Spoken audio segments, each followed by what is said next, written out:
So as a good practicing Christian, you wouldn't go to a seance. And it would probably be safe to say that you wouldn't play with a Ouija board, right? You don't dabble in magic and sorcery, but could it be possible that you do engage in these activities simply by being a passive observer? Are you participating in these forbidden practices by taking pleasure in them? Since the dawn of cinema, the Hollywood industry has been a spiritualism peddling machine. Today, it's so commonplace that most people don't even bat an eye. I'm sure there's a lot of well-meaning Christians who have seen their fair share of occult movies, despite them having questionably dark themes. Many of these films even go as far to reveal there's a great battle between light and darkness.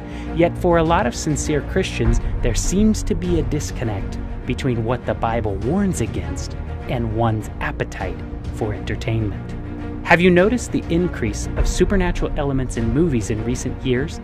It seems to be the main ingredient. By constant exposure, you become desensitized to it and therefore familiar with the dark spiritual underworld. Take, for example, the ever-increasing popular comic film series, The Avengers. It's a non-stop mix of supernatural power and sorcery that dazzle the senses. If you ask fans how they'll receive these box office giants, they'll respond with an overwhelming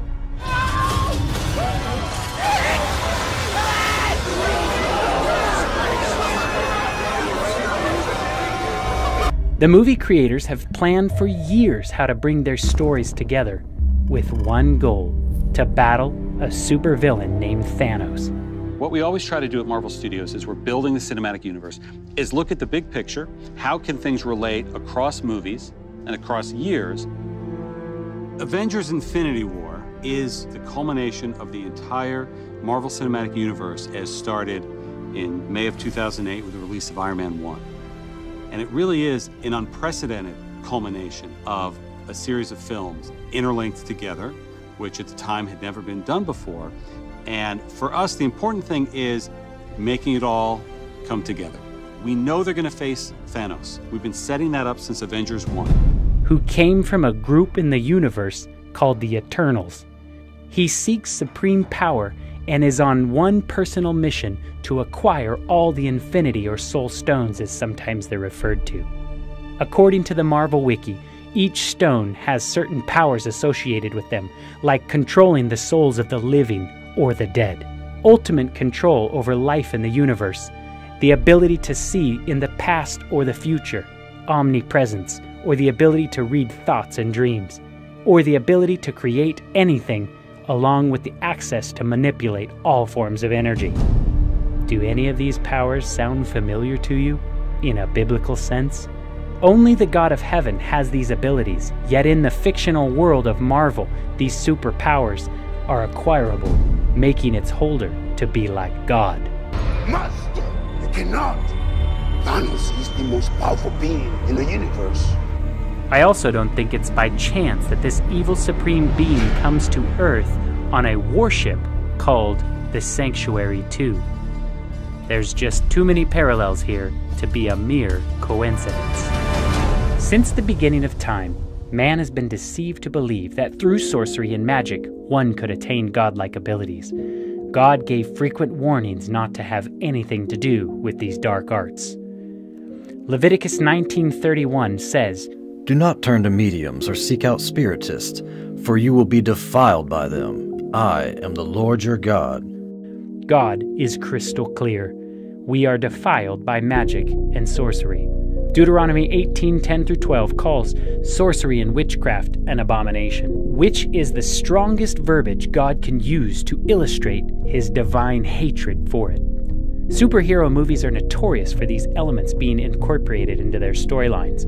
One such movie that sucked a lot of Christians into its hype, despite its questionable content, was The Black Panther. The movie glorified all kinds of pagan worship, with the main characters displaying the practice of juju, a spiritual belief system that incorporates objects such as amulets and spells in a religious practice, basically witchcraft. There was ancestral worship, for example, when the king's mother called upon the ancestors to bring back her son. Call upon the ancestors. Call upon past. I'm here with my son to John. Heal him. There was worship of the Egyptian goddess Bast.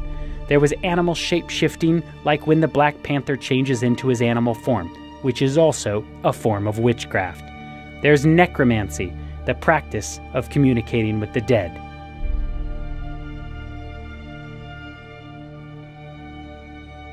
In the days of ancient Israel, these practices were so despised they were worthy of death. The Bible has very strong language to warn against these practices. Leviticus 20 verse 6 says, And the soul that turneth after such as have familiar spirits, and after wizards, to go a-whoring after them, I will even set my face against that soul, and I will cut him off from among his people. No Christian wants to think that God would set his face against our souls. Those are pretty harsh consequences for engaging in such practices. My suggestion, you should stay far away from them. Don't support them with your money, your eyes, or your attention. So in the light of this, here are some upcoming movies that you should probably scratch off your must-see lists. A House with a Clock in Its Walls, produced by Steven Spielberg's production company called Amblin Entertainment, is nothing shy of satanic. It's interesting that it's based on the beloved children's classic written by John Bellairs and illustrated by Edward Gorey. It's quite a scary thought to think that this is children's material. The writer of the Harry Potter series, J.K. Rowling, is back at it again with her newest occult agenda in the children's film Fantastic Beasts and Where to Find Them, Part 2.